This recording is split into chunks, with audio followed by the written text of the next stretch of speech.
তারা প্রতিশ্রুতি দিচ্ছে যে উপর মহলে তারা কথা বলছে এই হত্যাকারীদের বিচারের আওতায় আনা হবে এবং যত দ্রুত সম্ভব তাদের বিচারের আওতায় আনা হবে এবং এই পরবর্তীতে যদি এটার কোনো সুষ্ঠু বিচার এবং তদন্ত না হয় তাহলে আমরা এরপর পরবর্তী কঠিন পদক্ষেপ নেব ইনশাল্লাহ।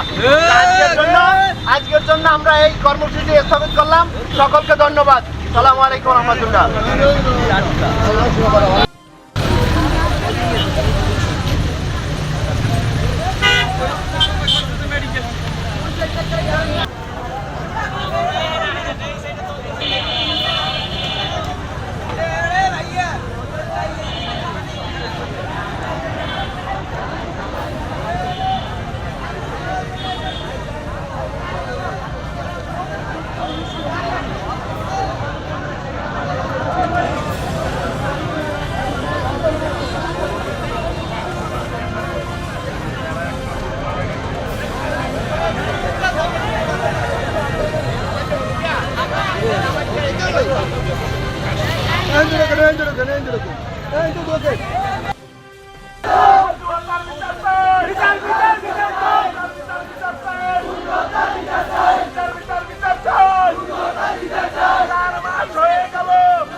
चार मास